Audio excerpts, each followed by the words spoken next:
Chapter 3 है वनस्पति जगत।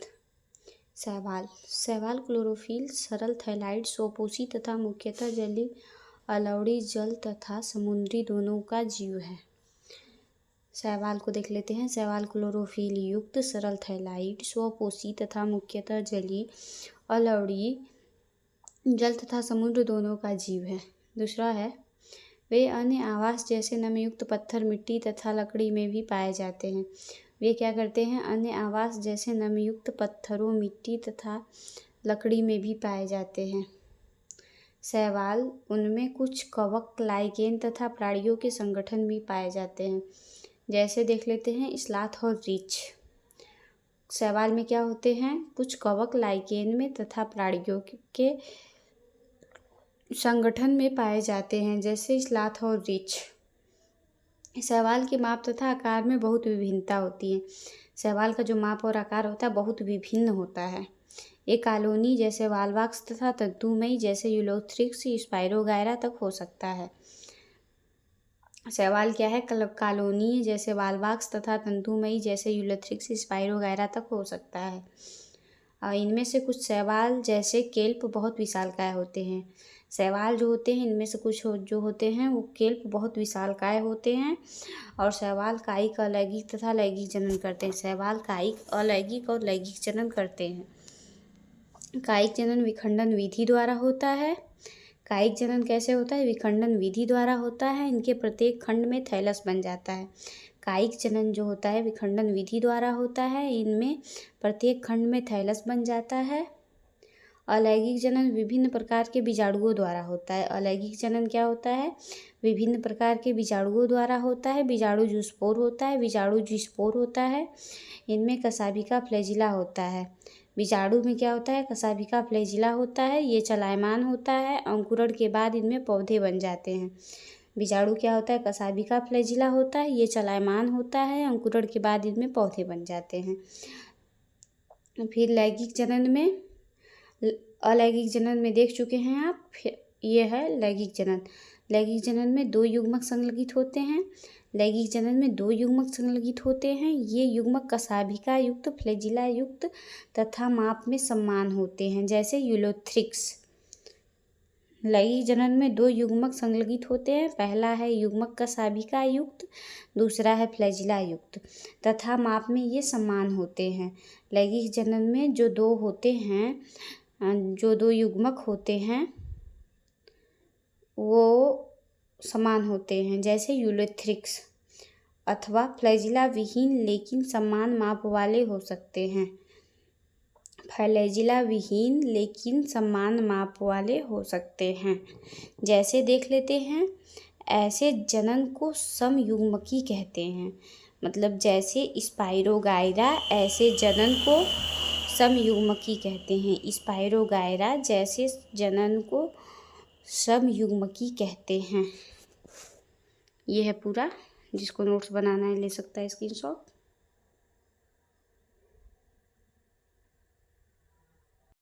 शैवाल जो पढ़े हैं उसके आगे देख लेते हैं। जब विभिन्न माप वाले दो युग्मक संलगित होते हैं तब उसे असमयुग्मकी कहते हैं। जब विभिन्न माप वाले दो युग्मक संलगित होते हैं तब उसे असमयुग्मकी कहते हैं। जैसे यूडोराइना की कुछ स्पीसीज विषम युग्मकी लैंगिक जनन में एक बड़े अचल स्थैनिक, यूरोडाइना की कुछ स्पीसीज विषम युग्मकी लैंगिक जनन में एक बड़े अचल स्थैनिक मादा युग्मक में छोटा चलायमान नर युग्मक संलगित होता है। जैसे देख लेते हैं, शैवाल में दो विभिन्न माप वाले युग्मक संलगित होते हैं, उसको देख लेते हैं। जैसे में वालवाक्स और फ्यूकस।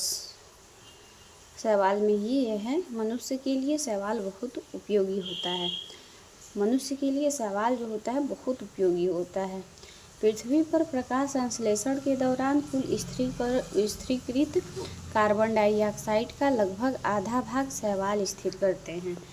पृथ्वी पर प्रकाश संश्लेषण के दौरान कुल स्थिरीकृत कार्बन डाइऑक्साइड का लगभग आधा भाग शैवाल स्थिर करते हैं। प्रकाश संश्लेषण मतलब प्रकाश संश्लेषी जीव होने के कारण शैवाल अपने आसपास के पर्यावरण में घुलित ऑक्सीजन स्तर बढ़ा देते हैं। प्रकाश संश्लेषी जीव होने के कारण शैवाल अपने आसपास के पर्यावरण के घुलित ऑक्सीजन स्तर बढ़ा देते हैं। ये ऊर्जा को प्राथमिक उत्पाद होने के कारण बहुत महत्वपूर्ण हैं, क्योंकि ये जलीय प्राणियों के खाद्य चक्रों का आधार है। ये ऊर्जा को प्राथमिक उत्पाद होने के कारण बहुत महत्वपूर्ण हैं, क्योंकि ये जलीय प्राणियों के खाद्य चक्रों का आधार है। पोरफायरा, लैमिनेरिया तथा सरगासम की बहुत सी स्पीशीज प्रजातियां जो समुद्र की 70 स्पीशीज प्रजातियों में से हैं। पोरफायरा, लैमिनेरिया तथा सरगासम की बहुत सी स्पीशीज प्रजातियां जो समुद्र की 70 स्पीशीज प्रजातियों में से हैं, भोजन के रूप में उपयोग की जाती हैं। ये सब क्या करते हैं? भोजन के रूप में स्पीशीज मतलब भोजन के रूप में उपयोग की जाती हैं। कुछ समुद्री भूरे तथा लाल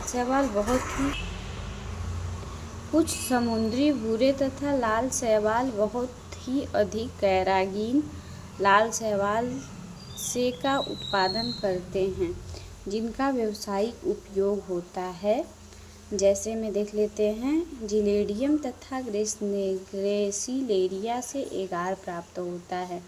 जिलेडियम तथा ग्रेसिलेरिया से एगार प्राप्त होता है, जिनका उपयोग सूक्ष्म जीवियों के संवर्धन तथा आइसक्रीम और जेली बनाने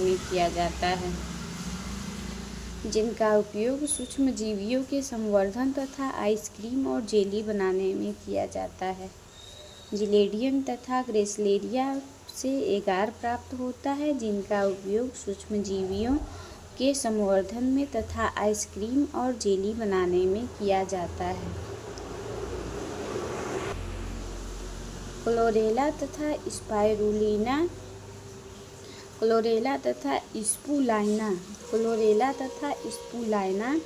एक कोशिक शैवाल हैं। इनमें प्रोटीन प्रचुर मात्रा में होता है। क्लोरेला तथा स्पाइरुलिना मतलब स्पुलाइना एक कोशिक शैवाल है। इनमें प्रोटीन प्रचुर मात्रा में होता है, यहाँ तक कि इनका उपयोग अंतरिक्ष यात्री भी भोजन के रूप में करते हैं। क्लोरेला तथा स्पाइरुलिना एक कोशिक शैवाल है। इनमें प्रोटीन प्रचुर मात्रा में होता है, यहाँ तक कि इसका उपयोग अंतरिक्ष यात्री भोजन के रूप में करते हैं। शैवाल 3 भागों में विभक्त होते हैं: Chlorophyceae, Phaeophyceae, Rhodophyceae. Chlorophyceae, Phaeophyceae, Rhodophyceae.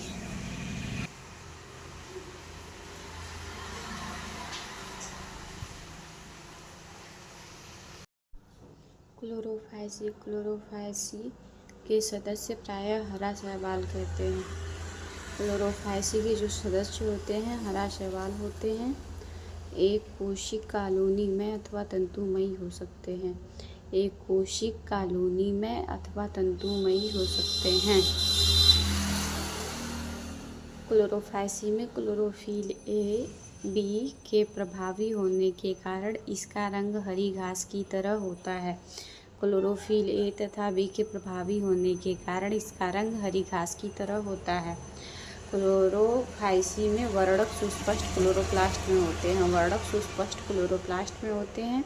Chloroplast disc plate की तरह जलिकाकार, कप के आकार, सर्पिल अथवा रिबन के आकार के हो सकते हैं। क्लोरोप्लास्ट में डिस्क प्लेट की तरह जालिकाकार, कप के आकार, सर्पिल अथवा रिबन के आकार के हो सकते हैं। इनके अधिकांश सदस्य के क्लोरोप्लास्ट में एक अथवा एक से अधिक पायरिनाइड होते हैं। सदस्यों के क्लोरोप्लास्ट में एक अथवा एक से अधिक पायरिनाइड होते हैं। कुछ शैवाल तेल बुंदक के रूप में भोजन संचित करते हैं। संचित करते हैं।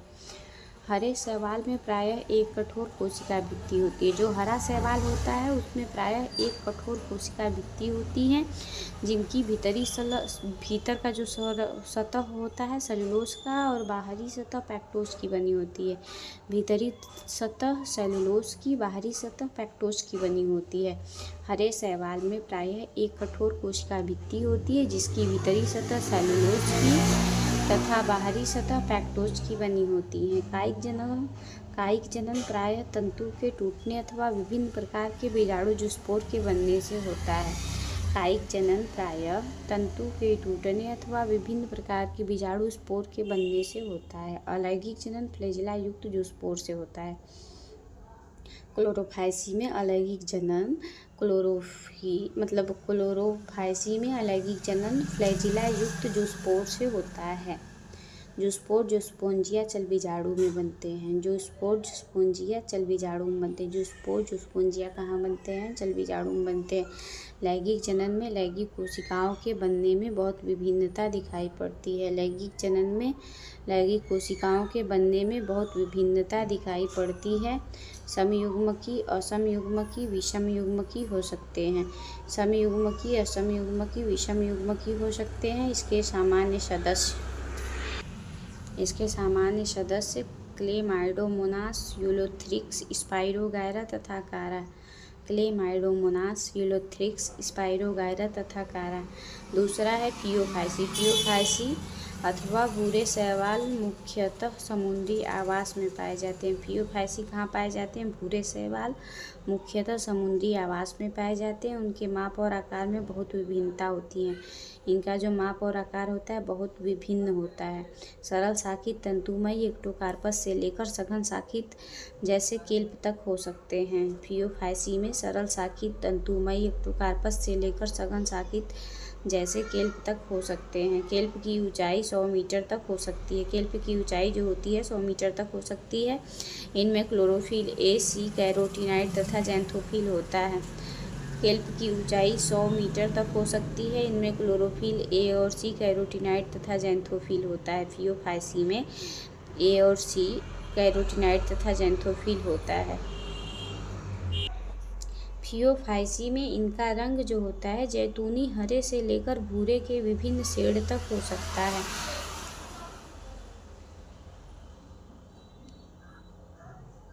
इनका रंग फियोफाइसी का रंग जो होता है जैतूनी हरे से लेकर भूरे के विभिन्न शेड तक हो सकते हैं। ये शेड ज़ैंथोफिल वर्णक फ्यूकोजैंथीन की मात्रा पर निर्भर करते हैं। ये जो शेड होते हैं ज़ैंथोफिल वर्णक फ्यूकोजैंथीन की मात्रा पर निर्भर करते हैं। इनमें जटिल कार्बोहाइड्रेट के रूप में भोजन संचित होता है। भोजन संचित होता है। यह भोजन लैमिनेरिन अथवा मैनिटाल के रूप में होता है। कायिक कोशिका में सेलुलोज से बनी कोशिका भित्ति होती है। कायिक कोशिका में सेलुलोज से बनी कोशिका भित्ति होती है जिसके बाहर की ओर एल्जीन जिलेटिनी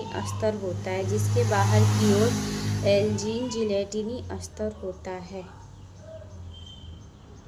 प्रोटोप्लास्ट में लवक के अतिरिक्त केंद्र में रसधानी तथा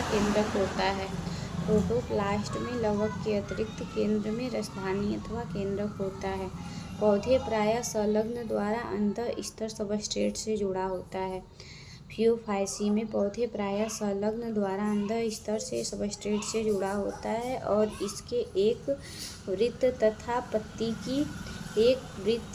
पत्ती की तरह का प्रकाश संश्लेषी अंग होता है।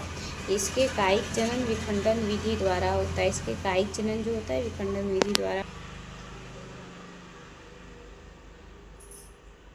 दूसरा में जो बाकी उसको देख लेते हैं। फियोफाइसी अलैंगिक जनन नाशपाती के आकार की होती हैं। और इनके पार्श्व में 2 फ्लैजिला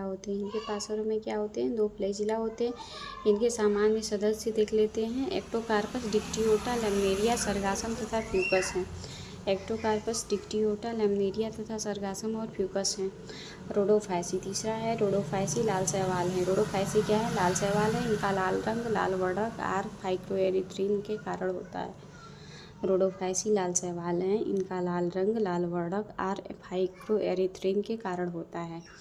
और अधिकांश लाल शैवाल समुद्र में पाए जाते हैं। जो लाल शैवाल होते हैं समुद्र में पाए जाते हैं और इनकी बहुलता समुद्र के गर्म क्षेत्र में अधिक होता है। समुद्र के गर्म क्षेत्र में अधिक होता है। ये पानी की सतह पर जहाँ अधिक प्रकाश होता है वहाँ भी पाए जाते हैं। ये पानी की सतह पर जहाँ अधिक प्रकाश होता है वहाँ भी पाए जाते हैं। ये पानी की सतह पर जहाँ अधिक प्रकाश होता है वहाँ भी पाए जाते हैं और समुद्र की गहराई में भी पाए जाते हैं और समुद्र की गहराई में भी पाए जाते हैं और जहाँ प्रकाश कम होता है वहाँ भी पाए जाते हैं। जहाँ प्रकाश कम होता है वहाँ भी पाए जाते हैं, जहाँ अधिक प्रकाश होता है वहाँ भी पाए जाते हैं और समुद्र के गहराई में भी पाए जाते हैं। रोडोफाइसी कहाँ कहाँ पाए जाते हैं? जहाँ प्रकाश कम होता है वहाँ भी, जहाँ अधिक होता है वहाँ भी और समुद्र की गहराई में भी पाए जाते हैं। लाल शैवाल का लाल थैलस अधिकांशतः बहुकोशिक होता है। लाल शैवाल का लाल थैलस जो होता है अधिकांशतः बहुकोशिक होता है और इनमें कुछ की संरचना बहुत अधिक जटिल होती है और इनमें कुछ की जो संरचना होती है बहुत अधिक जटिल होती हैं। भोजन फ्लोरेडियन स्टार्च के रूप में संचित होता है। रोडोफाइसी में जो होता है भोजन फ्लोरेडियन स्टार्च के रूप में संचित होता है। इस स्टार्च की रचना एमाइलो प्रोटीन तथा ग्लाइकोजन की तरह होता है। इस स्टार्च की जो रचना होता है एमाइलो प्रोटीन तथा ग्लाइकोजन की तरह होता है। इनके कायिक जनन विखंडन अलैंगिक जनन अचल स्पोर जूस्पोर और लैंगिक जनन अचल युग्मकों द्वारा होता है। रोडोफाइसी में कायिक जनन विखंडन अलैंगिक जनन अचल स्पोर बीजाणु और लैंगिक जनन अचल युग्मकों द्वारा होता है।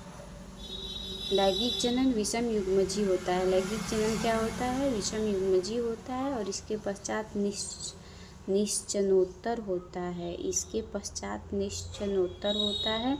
इसके सामान्य सदस्य पोलीसाइफोर्निया, ग्रेसिलेरिया, पोरफायरा तथा जिलेडियन हैं। इसमें देख लेते हैं क्लोरोफाइसी के उदाहरण हैं लेमाइडोमोनास, वालवाक्स, यूलोथ्रिक्स, स्पाइरोगायरा और कारा। फियोफाइसी का उदाहरण है एक्टोकार्पस, डिक्टियोटा, लैमिनेरिया, सरगासन, फ्यूकस। और रोडोफाइसी का उदाहरण है पोलीसाइफोर्निया, ग्रेसिलेरिया, पोरफायरा, जिलेडियम।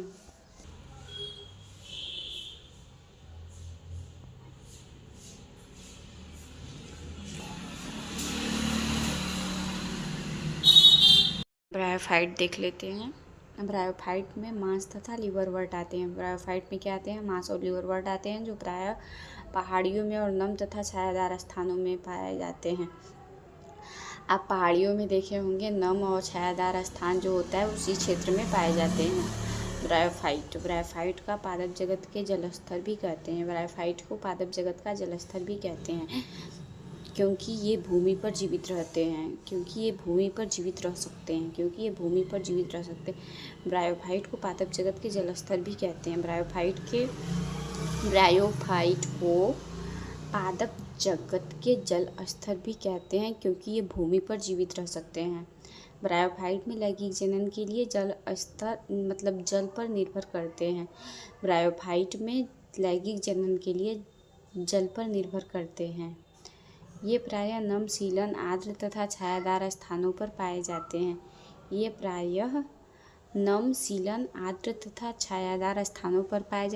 अनुक्रमण में महत्वपूर्ण भूमिका निभाते हैं। इनकी पादपकाय शैवाल की अपेक्षा अधिक विभेदित होती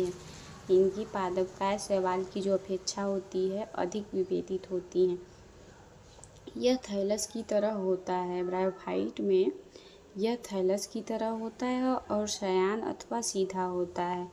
इनकी पादपकाय शैवाल की अपेक्षा अधिक विभेदित होती हैं। यह थैलस की तरह होता है और शयान अथवा सीधा होता है।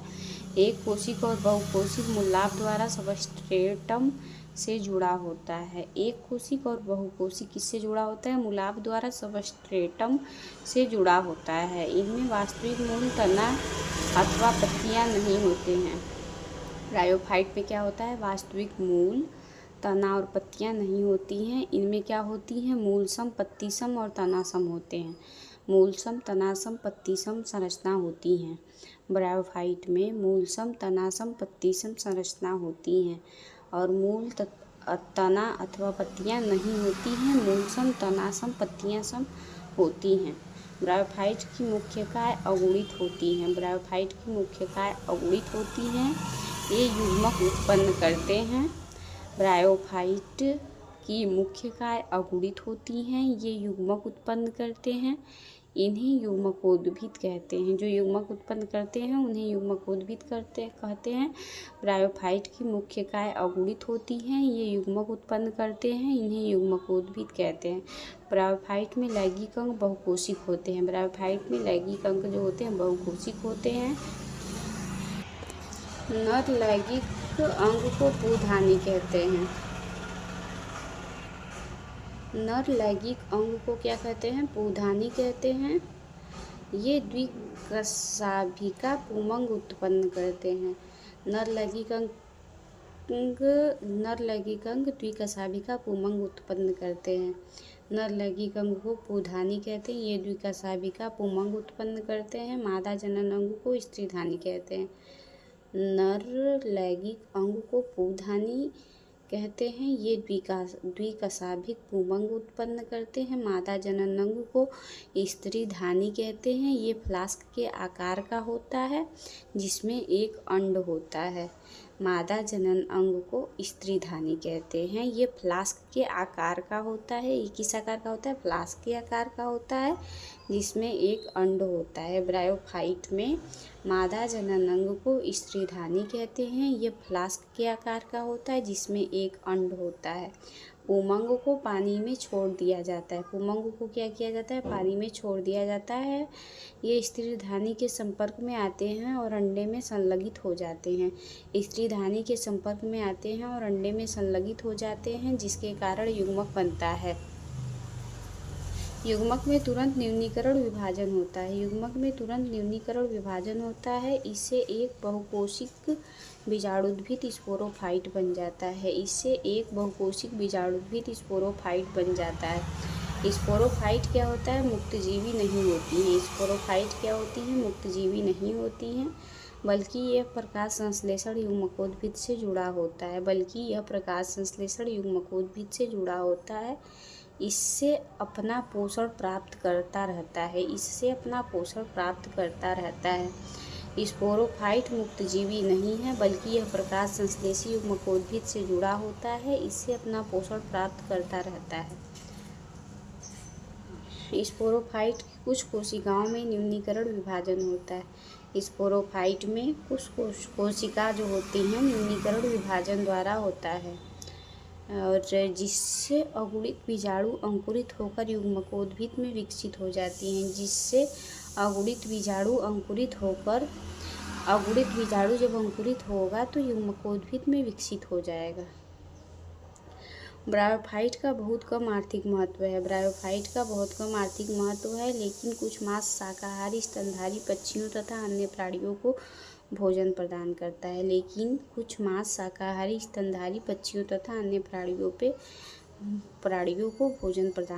है। स्फेग्नम की जो कुछ स्पीसीज होती हैं जाति पीठ प्रदान करती हैं। स्फेग्नम की कुछ स्पीसीज जाति पीठ प्रदान करती हैं जिसका उपयोग ईंधन के रूप में करते हैं। ईंधन के रूप में करते हैं। इसका उपयोग पैकिंग में और सजीव पदार्थों को स्थानांतरित करने में भी करते हैं। स्फेग्नम की कुछ स्पीसीज जाति पीठ प्रदान करते हैं जिसका उपयोग ईंधन के रूप में पैकिंग में और सजीव पदार्थों को स्थानांतरित करने में करते हैं। इसका कारण यह है कि इनमें पानी को रोकने की क्षमता बहुत अधिक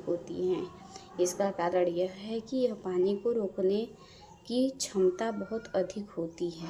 लाइकेन समेत मांस सर्वप्रथम ऐसे सजीव हैं जो चट्टानों पर आते हैं। इसका पारिस्थितिकी दृष्टि में बहुत महत्व है। लाइकेन समेत मांस सर्वप्रथम ऐसे सजीव हैं जो चट्टानों पर आते हैं। इनका पारिस्थितिकी दृष्टि में बहुत महत्व है। इन्होंने चट्टानों को अपघटित किया है। इन्होंने क्या किया? चट्टानों को अपघटित किया और अन्य उच्च कोटि के पौधे को उगने मतलब अन्य उच्च कोटि के पौधे के उगने के अनुरूप बनाया। मांस मिट्टी पर एक सघन परत बना देते हैं। मांस क्या करते हैं? मिट्टी पर एक सघन परत बना देते हैं, इसलिए वर्षा की बौछारें मृदा को अधिक हानि नहीं पहुंचा पाती है। मांस मिट्टी पर एक सघन परत बना देते हैं, इसलिए वर्षा की बौछारें मृदा को अधिक हानि नहीं पहुंचा पाती हैं और इस प्रकार से मृदा अपक्षरण को रोकते हैं। इस प्रकार से मृदा अपक्षरण को रोकते हैं। ब्रायोफाइट को लिवरवर्ट तथा मांस में विभक्त किया गया। ब्रायोफाइट को क्या किया गया? लिवरवर्ट और मांस में ब्रायोफाइट को लिवरवर्ट तथा मांस में विभक्त कर दिया गया। ये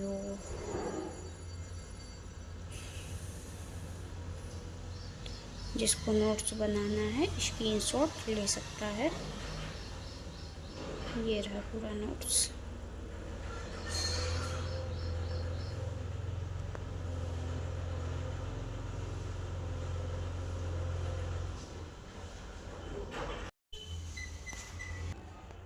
लिवरवर्ट देख लेते हैं। लिवरवर्ट क्या होता है? प्रायः नमी, छायादार स्थान जैसे नदियों के किनारे, दलदले स्थानों, गीली मिट्टी, पेड़ों के छालों आदि पर उगते हैं। लिवरवर्ट कहाँ उगते हैं? छायादार स्थान, नदियों के किनारे, दलदले स्थान, गीली मिट्टी, पेड़ों के छालों आदि पर उगते हैं। लिवरवर्ट की पादपकाय जो होती हैं थैलासाव मार्केंशिया होती हैं। लिवरवर्ट की पादपकाय थैलासाव मार्केंशिया होती हैं। थैलस पृष्ठाधार होते हैं। थैलस कैसे होते हैं? पृष्ठाधार होते हैं। अतः स्तर बिल्कुल चिपके रहते हैं। अधः स्तर क्या होते हैं? बिल्कुल चिपके रहते हैं। इसके पत्तीदार सदस्यों में पत्ती की तरह छोटी संरचनाएं होती। लिवरवर्ट में क्या होता है? पत्तीदार सदस्यों में पत्ती की तरह छोटी संरचनाएं होती हैं जो तने की तरह की रचना पर दो कतारों में होती हैं। जो तने की क्या करती हैं? जो तने की तरह रचना पर दो कतारों में होती हैं।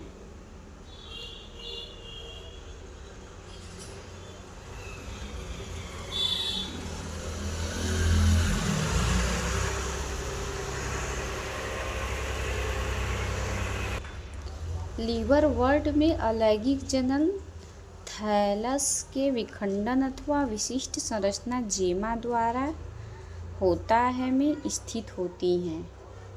लिवरवर्ट में अलैंगिक जनन थैलस के विखंडन अथवा विशिष्ट संरचना जेमा द्वारा में स्थित रहते हैं। जिसको जेमा कहते हैं उसी में स्थित होते हैं और ये अपनी पैतृक पादप में अलग हो जाते हैं। ये क्या करते हैं? अपनी पैतृक पादप में अलग हो जाते हैं और इसके एक नया पादप उग जाते हैं और इसी में एक नया पादप उग जाते हैं। लैंगिक जनन के दौरान नर तथा मादा लैंगिक अंग या तो उसे थैलस पर अथवा दूसरे थैलस पर बनते हैं। लैंगिक जनन के दौरान नर तथा मादा लैंगिक अंग या तो उसी थैलस पर अथवा दूसरे थैलस पर बनते हैं। स्पोरोफाइट में एक पादसीटा तथा कैप्सूल मार्केंशिया होता है। स्पोरोफाइट में क्या होता है? एक पादसीटा तथा कैप्सूल मार्केंशिया होता है। लिवरवर्ट में ही है ये भी। मियोसिस के बाद कैप्सूल में स्पोर बनते हैं। मियोसिस के बाद कैप्सूल में स्पोर बनते हैं। स्पोर में अंकुरण होने के कारण मुक्तजीवी युग्मकोद्भिद बनते हैं। स्पोर में अंकुरण होने के कारण मुक्तजीवी युग्मकोद्भिद बनते हैं। दूसरा है मांस। मांस देख लेते हैं। जीवन चक्र की प्रभावी अवस्था युग्मकोद्भिद होती हैं। जीवन चक्र की प्रभावी अवस्था जो होती है युग्मकोद्भिद होती हैं, जिसकी दो अवस्थाएं होती हैं। पहली अवस्था है प्रथम तंतु जो स्पोर से बनता है। पहली अवस्था क्या है? प्रथम तंतु जो स्पोर से बनता है। यह विसर्पी, हरा शाखित तथा प्रायः तंतुमयी होती हैं। ये क्या होती हैं? विसर्पी, हरा शाखित तथा प्रायः तंतुमयी होती हैं। दूसरी अवस्था देख लेते हैं। दूसरी अवस्था पत्ती की तरह होती हैं। दूसरी अवस्था कैसी होती है? पत्ती की तरह होती हैं, जो प्रथम तंतु से पार्श्वी कली के रूप में उत्पन्न होते हैं। जो प्रथम तंतु से पार्श्वी कली के रूप में उत्पन्न होते हैं। इसमें एक सीधा पतला तना सा होता है। इसमें क्या होता है? एक सीधा पतला तना सा होता है जिस पर सर्पिल रूप में पत्तियां लगी रहती हैं। इसमें एक सीधा पतला तना सा होता है जिस पर सर्पिल रूप से पत्तियां क्या करती हैं? लगी रहती हैं। ये बहुकोशिक तथा शाखित मूलाभ द्वारा मिट्टी से जुड़ी होती हैं। ये बहुकोशिक तथा शाखित मूलाभ द्वारा मिट्टी में जुड़ी रहती हैं। इस अवस्था में लैंगिक अंग विकसित होते हैं। इस अवस्था में क्या होते हैं? लैंगिक अंग विकसित होते हैं। मांस में कायिक जनन द्वितीयक प्रथम तंतु के विखंडन तथा मुकुलन द्वारा होता है। मांस में कायिक जनन कैसे होता है? द्वितीयक प्रथम तंतु के विखंडन तथा मुकुलन द्वारा होता है। लैंगिक जनन में लैंगिक अंग पुंधानी तथा स्त्रीधानी पत्तीदार परों की चोटी पर स्थित होते हैं। लैंगिक जनन कहाँ स्थित होते हैं? लैंगिक जनन लैंगिक में लैंगिक जनन लैंगिक के अंग पुंधानी तथा स्त्रीधानी पत्तीदार परों के चोटी पर स्थित होते हैं। निषेचन के बाद युग्मक से स्पोरोफाइट विकसित होती हैं। जब निषेचन हो जाता है उसके बाद युग्मक से स्पोरोफाइट विकसित होती हैं, जो पादसीटा तथा कैप्सूल में विभेदित रहता है। मांस में स्पोरोफाइट लिवरवर्ट की अपेक्षा अधिक विकसित होती हैं। मांस में स्पोरोफाइट लिवरवर्ट की अपेक्षा अधिक विकसित होती हैं। कैप्सूल में स्पोर होते हैं। मियोसिस के बाद स्पोर बनते हैं। मांस में स्पोर विकिरण की बहुत विस्तृत प्रणाली है। मांस में स्पोर विकिरण की क्या है? बहुत विस्तृत प्रणाली है। सामान्य सदस्य उदाहरण देख लेते हैं। फ्यूनेरिया पॉलीट्राइकम तथा स्फेगनम। फ्यूनेरिया पॉलीट्राइकम तथा स्फेगनम होते हैं।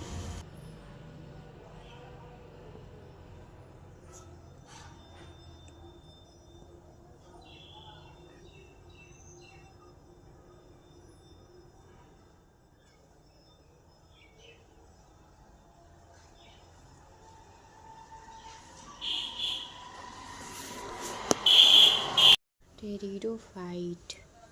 टेरिडोफाइट क्या करते हैं? सजावट में बहुत अधिक महत्वपूर्ण होता है इसका। फूल वाले अधिकांश फर्न का उपयोग सजाने में करते हैं।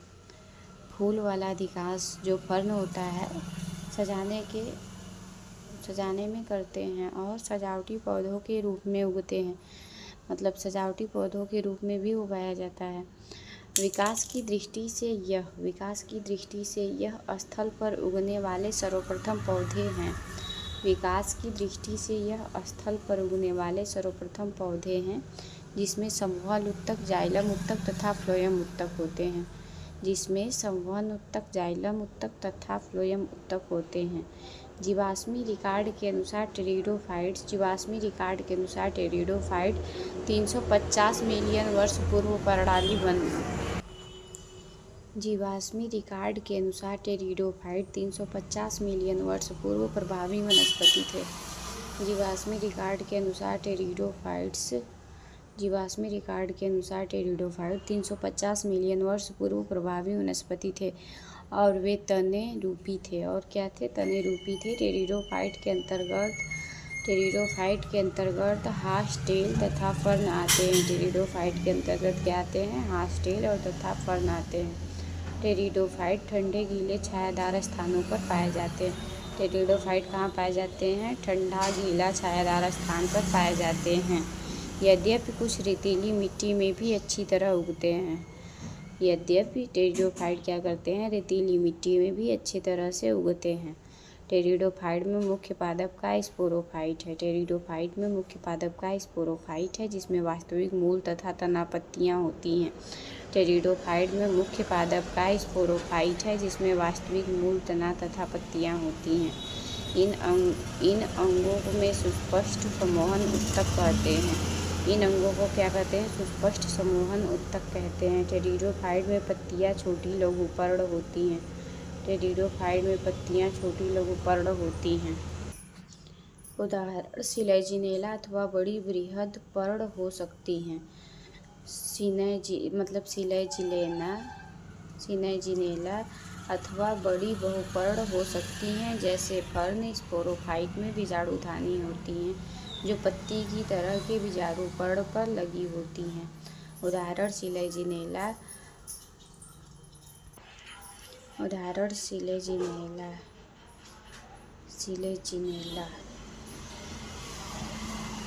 अथवा बड़ी बृहदपर्ण हो सकती हैं।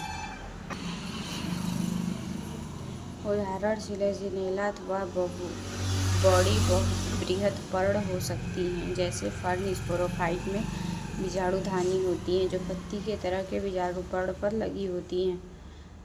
कुछ टेरिडोफाइट में बीजाणुपर्ण सघन होकर एक सुस्पष्ट रचना बनाते हैं। कुछ बीजाणुपर्णों में आप देखेंगे कि सघन होकर एक सुस्पष्ट रचना बनाती हैं, जिन्हें शंकु कहते हैं। इसका उदाहरण है सिलेजिलेना इक्विसिटम। सिलेजिलेना इक्विसिटम बीजाणुधानी के स्थित बीजाणु मात्र कोशिका में मियोसिस के कारण बीजाणु बनते हैं। बीजाणुधानी के स्थित बीजाणु मात्र कोशिका में मियोसिस के कारण बीजाणु बनते हैं। बीजाणु अंकुरित होने पर एक अस्पष्ट बीजाणुधानी के स्थित बीजाणु मात्र कोशिका में मियोसिस के कारण बीजाणु बनते हैं। बीजाणु अंकुरित होने पर एक अस्पष्ट छोटा बहुकोशिक मुक्तजीवी अधिकांशतः प्रकाश संश्लेषित थैलाब युग्मकोद्भिद बनाते हैं, जिसे प्रोथैलस कहते हैं। इन युग्मकोद्भिद को उगने के लिए ठंडा गीला छायादार स्थान चाहिए। ठंडा गीला स्थान चाहिए। इसकी विशिष्ट सीमित आवश्यकता और निषेचन के लिए पानी की आवश्यकता कम होने के कारण जीवित टेरिडोफाइट का फैलाव सीमित है। इसकी विशिष्ट सीमित आवश्यकता और निषेचन के लिए पानी की आवश्यकता कम होने के कारण जीवित टेरिडोफाइट का फैलाव सीमित है। कम भौगोलिक क्षेत्र तक सीमित है। युग्मकोद्भिद में नर तथा मादा अंग होते हैं। युग्मकोद्भिद में क्या होते हैं? नर और मादा अंग होते हैं। पुंधानी से पुमड़ू निकलने के बाद उसे स्त्रीधानी के मुंह तक पहुंचाने के लिए पानी की आवश्यकता होती है। पुंधानी से पुमड़ू के निकलने के बाद उसे स्त्रीधानी के मुंह तक पहुंचाने के लिए आवश्यकता होती है। स्त्रीधानी में स्थित अंडे में नर युग्मक संलग्न हो जाते हैं। स्त्रीधानी में स्थित अंडे से नर युग्मक संलग्न हो जाते हैं और युग्मनज बनाते हैं। उसके बाद युग्मनज में बहुकोशिक सुस्पष्ट स्पोरोफाइट बन जाता है, जो टेरिडोफाइट के लिए प्रभावी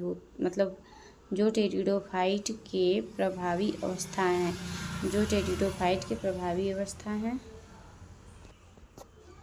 यद्यपि अधिकांश टेरिडोफाइट में जहाँ स्पोर एक ही प्रकार के होते हैं, उन पौधों को समबीजाणु कहते हैं। उन्हें समबीजाणु कहते हैं। सिलेजिलेना साल्विनिया में दो प्रकार के बृहद बड़े अणु तथा लघु छोटे अणु स्पोर बनते हैं, जिन्हें विषम बीजाणु कहते हैं।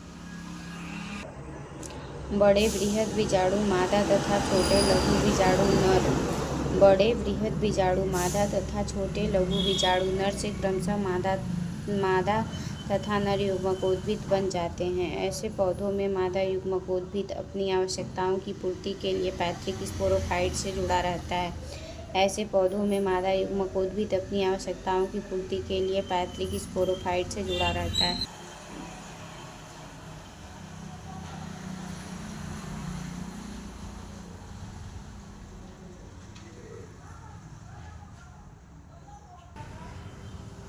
मादा युग्मकोद्भिद में युग्मक का विकास होता है। मादा युग्मकोद्भिद में क्या होता है? युग्मक का विकास होता है, जिसमें एक नया सैस्व भ्रूण बनता है।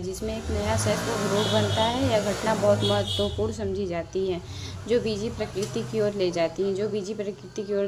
टेरिडोफाइट के 4 वर्ग होते हैं। टेरिडोफाइट के 4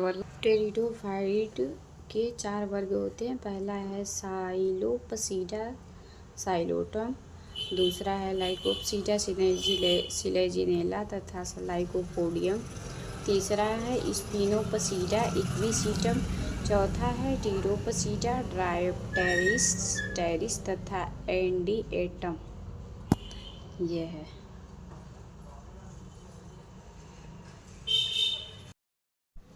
जिम्नोस्पर्म को देख लेते हैं। जिम्नोस अनावृत स्पर्म बीज ऐसे पौधे हैं। जिम्नोस अनावृत स्पर्म बीज ऐसे पौधे हैं जिनमें बीजांड अंडाशय भित्ति से ढके हुए नहीं होते। जिम्नोस्पर्म निषेचन से पूर्व तथा बाद में अनावृत ही रहते हैं। जिम्नोस्पर्म क्या होते हैं? निषेचन से पूर्व तथा बाद में अनावृत ही रहते हैं। जिम्नोस्पर्म के मध्य में लंबे वृक्ष तथा झाड़ियाँ होती हैं। जिम्नोस्पर्म के बीच में क्या होता है? लंबे वृक्ष और झाड़ियाँ होता है। जिम्नोस्पर्म के मध्य में लंबे वृक्ष तथा झाड़ियाँ होती हैं। जिम्नोस्पर्म में सुकोआ वृक्ष सबसे लंबा होता है। जिम्नोस्पर्म में सिकोआ वृक्ष क्या होता है? सबसे लंबा होता है। इनकी मूल क्या होता है? प्रायः मूसला मूल होता है। सिकोआ वृक्ष सबसे लंबा वृक्ष होता है और मूल प्रायः मूसला मूल होता है। इनके कुछ जीनस की मूल कवक से सहयोग करके सहयोग कर लेती है, जिसे कवक मूल कहते हैं। जिम्नोस्पर्म में कुछ जीनस की मूल कवक से सहयोग कर लेती है, जिसे कवक मूल कहते हैं। उदाहरण क्या है? पाइनस। जिम्नोस्पर्म में उदाहरण है पाइनस। जबकि कुछ अन्यों की छोटी विशिष्ट मूल नाइट्रोजन स्थिर करने वाले साइनोबैक्टीरिया के साथ सहयोग कर लेती हैं, जिसे प्रवाल मूल कहते हैं। जबकि कुछ अन्यों की छोटी विशिष्ट मूल नाइट्रोजन स्थिर करने वाले साइनोबैक्टीरिया के साथ सहयोग कर लेती हैं, जिसे प्रवाल मूल कहते हैं। इसका उदाहरण है साइकस। जो प्रवाल मूल कर लेता है उसका उदाहरण देख लेते हैं। यह है साइकस। इसके तने अशाखित साइकस अथवा शाखित पाइनस सीट्रस होते हैं। इसका तना कैसा होता है? अशाखित साइकस में होता है और शाखित पाइनस सीट्रस होते हैं। इनकी पत्तियां सरल और संयुक्त होती हैं। इनकी पत्तियां क्या होती हैं? सरल और संयुक्त होती हैं। तने अशाखित साइकस अथवा शाखित पाइनस सीट्रस होते हैं। इनकी पत्तियां सरल तथा संयुक्त होती हैं। साइकस में पिच्छाकार पत्तियां कुछ वर्षों तक रहती हैं। साइकस में क्या करती हैं पत्तियां? साइकस में पिच्छाकार पत्तियां कुछ वर्षों तक रहती हैं। साइकस में पिच्छाकार पत्तियां जो होती हैं कुछ वर्षों तक रहती हैं। जिम्नोस्पर्म में पत्तियां अधिक ताप, नमी तथा वायु को सहन कर सकते हैं। जिम्नोस्पर्म में पत्तियां जो होती हैं अधिक ताप, नमी तथा वायु को सहन कर सकती हैं। साइकस में क्या होती हैं? पत्तियां कुछ वर्षों तक रहती हैं और जिम्नोस्पर्म में पत्तियां अधिक ताप, नमी तथा वायु को सहन कर सकते हैं। शंक्वाकार पौधों में पत्तियां सुई की तरह होती है। शंक्वाकार जो पौधा होता है उसमें पत्तियां सुई की तरह होती हैं। इनकी पत्तियों का सतही क्षेत्रफल कम, मोटी, क्यूटिकल तथा गतिरंध्र होते हैं। शंक्वाकार पौधों में पत्तियां जो होती हैं सुई की तरह होती हैं। इनकी पत्तियों का सतही क्षेत्रफल कम, मोटी, क्यूटिकल तथा गतिरंध्र होते हैं। इन गुणों के कारण पानी की हानि कम हो जाती है। इन गुणों के कारण क्या होता है? पानी की हानि कम हो जाती है। जिम्नोस्पर्म विषम बीजाणु होते हैं। जिम्नोस्पर्म कैसे बीजाणु होते हैं? विषम बीजाणु होते हैं। वे अगुणित लघु बीजाणु तथा बृहद बीजाणु बनाते हैं। जिम्नोस्पर्म विषम बीजाणु होते हैं, अगुणित लघु बीजाणु तथा बृहद बीजाणु बनाते हैं। जिम्नोस्पर्म में अगुणित लघु बीजाणु तथा बृहद बीजाणु बनाते हैं। जिम्नोस्पर्म विषम बीजाणु होते हैं। वे अगुणित बीजाणु लघु बीजाणु तथा बृहद बीजाणु बनाते हैं। बीजाणुधानी में दो प्रकार के बीजाणु उत्पन्न होते हैं। बीजाणुधानी में दो प्रकार के बीजाणु उत्पन्न होते हैं। बीजाणुधानी बीजाणुपर्ण पर होते हैं। बीजाणुधानी क्या होते हैं? बीजाणुपर्ण पर होते हैं। बीजाणुपर्ण सर्पिल की तरह तने पर लगे रहते हैं। बीजाणुपर्ण क्या करते हैं? सर्पिल की तरह तने पर लगे रहते हैं। ये सलथ अथवा सघन शंकु बनाते हैं। बीजाणुपर्ण सर्पिल की तरह तने पर लगे रहते हैं। ये शलभ अथवा सघन शंकु बनाते हैं। प्रत्येक लघु बीजाणु से नर युग्मकोद्भिद संतति उत्पन्न होती हैं। प्रत्येक लघु बीजाणु से नर युग्मकोद्भिद संतति उत्पन्न होती है, जो बहुत ही न्यूनीकृत होती हैं। जो क्या करती हैं, बहुत ही न्यूनीकृत होती हैं। यह कुछ ही कोशिकाओं में सीमित रहती हैं। क्या करती हैं, कुछ कोशिकाओं में सीमित रहती हैं। इस न्यूनीकृत नर युग्मकोद्भिद को परागकण कहते हैं। इस न्यूनीकृत नर युग्मकोद्भिद को परागकण कहते हैं। परागकणों का विकास लघु बीजाणुधानी में होता है। परागकणों का विकास कहाँ होता है, लघु बीजाणुधानी में होता है। परागकण का विकास कहाँ होता है, लघु बीजाणुधानी में होता है। जिस शंकु पर गुरु बीजाणुपर्ण तथा गुरु बीजाणुधानी होती हैं, जिस शंकु पर गुरु बीजाणुपर्ण तथा गुरु बीजाणुधानी होती है, उन्हें गुरु बीजाणुधानी अथवा मादा शंकु कहते हैं। जिस शंकु पर गुरु बीजाणुपर्ण तथा गुरु बीजाणुधानी होती है, उन्हें गुरु बीजाणुधानी अथवा मादा शंकु कहते हैं। दो प्रकार के नर अथवा मादा शंकु एक ही वृक्ष पाइनस अथवा विभिन्न वृक्षों साइकस पर स्थित हो सकते हैं। दो प्रकार के नर अथवा मादा शंकु एक ही वृक्ष दो प्रकार के नर अथवा मादा शंकु एक ही वृक्ष पाइनस अथवा विभिन्न वृक्ष पर साइकस पर स्थित हो सकते हैं। गुरु बीजाणु मात्र कोशिका बीजांडकाय की एक कोशिका से विभेदित हो जाता है। गुरु बीजाणु मात्र कोशिका बीजांडकाय की एक कोशिका से विभेदित हो जाता है। गुरु बीजाणु मात्र कोशिका बीजांडकाय की एक कोशिका से विभेदित हो जाता है। बीजांड एक अस्तर द्वारा सुरक्षित रहता है। बीजांड क्या होता है, एक अस्तर द्वारा सुरक्षित रहता है और इन सघन रचना को बीजांड कहते हैं। बीजांड एक अस्तर द्वारा सुरक्षित रहता है और इस सघन रचना को बीजांड कहते हैं। नोट्स जिसे बनाना हो स्क्रीनशॉट ले सकता है।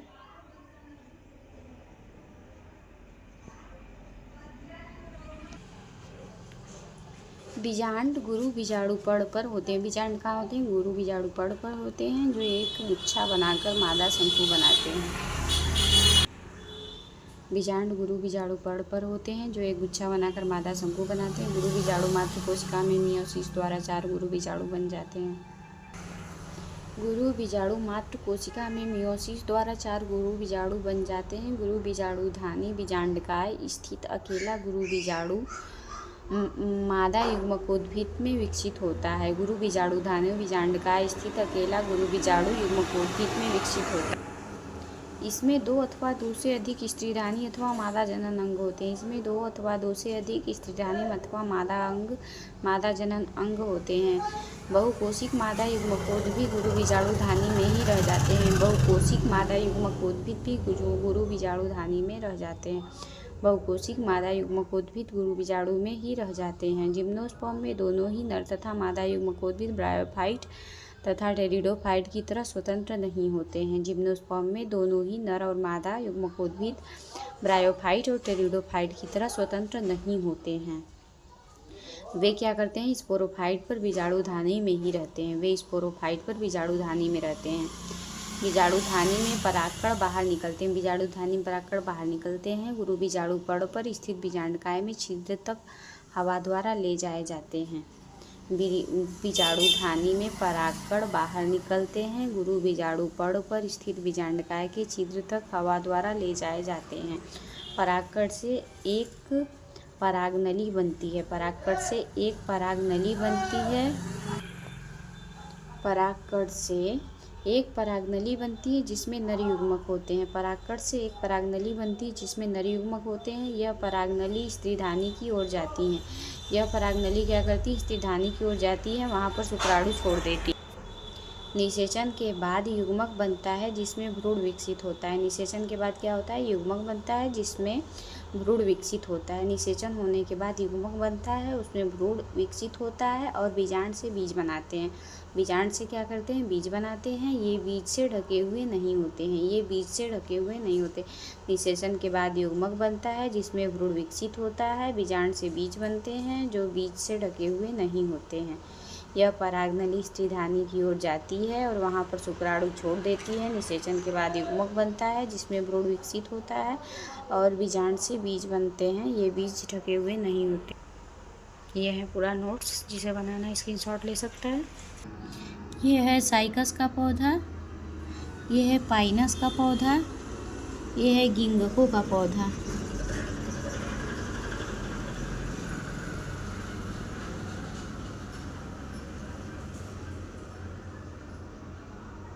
Pinus, cycas, गिंगको। सॉरी, फिर से देख लेते हैं। पहला वाला क्या है? साइकस है। यह है साइकस का पौधा। दूसरा वाला है पाइनस का पौधा। तीसरा वाला है गिंगको। एंजियोस्पर्म देख लेते हैं। पुष्पी पादपों अथवा एंजियोस्पर्म में परागकण तथा बीजांड विशिष्ट रचना के रूप में विकसित होता है, जिसे पुष्प कहते हैं। एंजियोस्पर्म क्या होता है? पुष्पी पादपों अथवा एंजियोस्पर्म में परागकण तथा बीजांड विशिष्ट रचना के रूप में विकसित होता है, जिसे पुष्प कहते हैं। जिम्नोस्पर्म में आप देख चुके हैं कि अनावृत होते हैं। एंजियोस्पर्म में पुष्पी पादप होते हैं। एंजियोस्पर्म में क्या होते हैं? पुष्पी पादप होते हैं, जिसमें बीज फलों के भीतर होते हैं।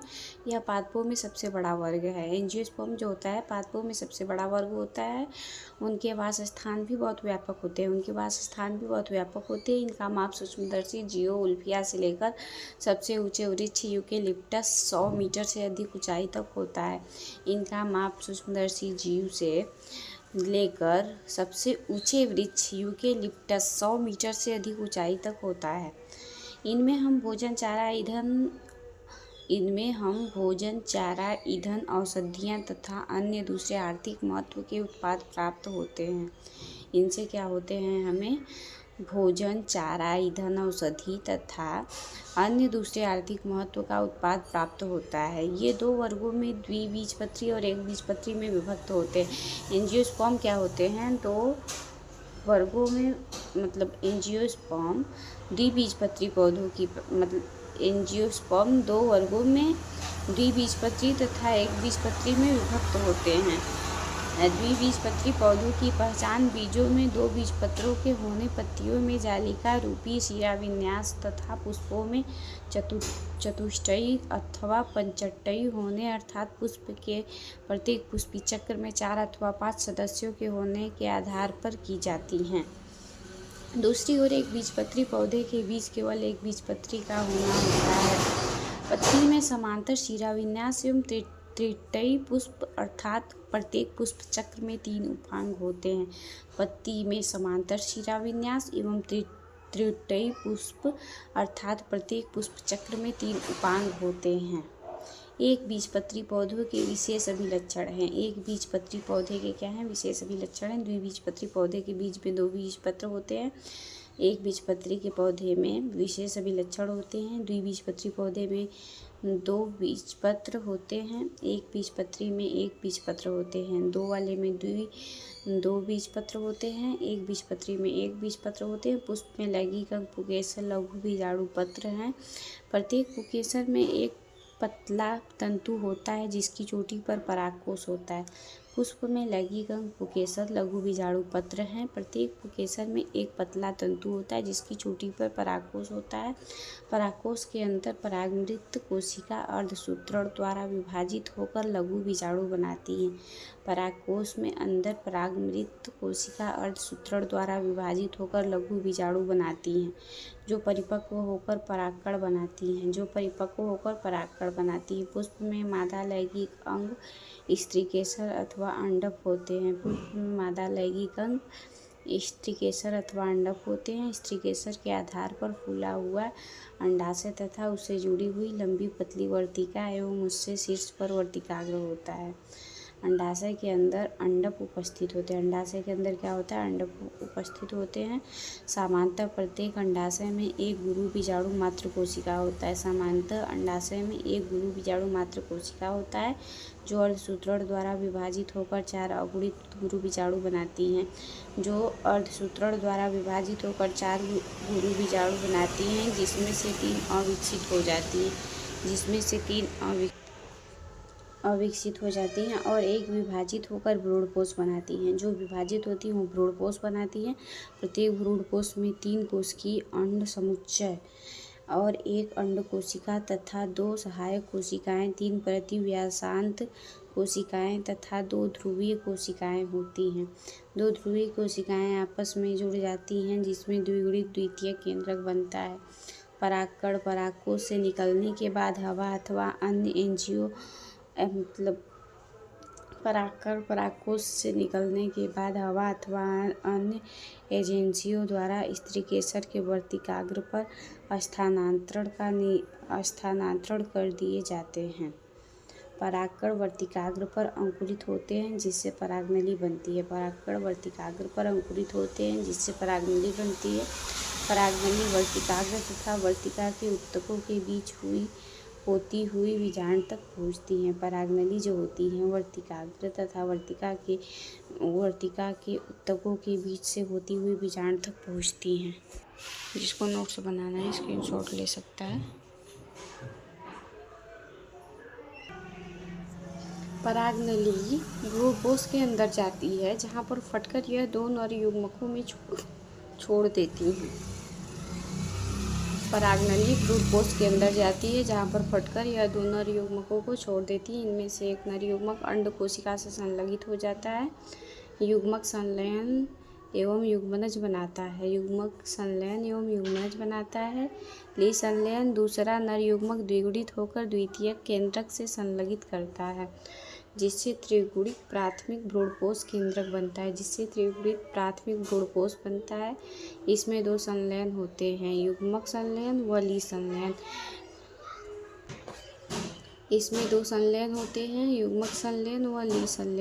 इसलिए इसे द्विसंलयन कहते हैं। द्विनिषेचन एंजियोस्पर्म का अद्वितीय गुण है। युग्मक भ्रूण जिसमें 1 अथवा 2 बीजपत्र हो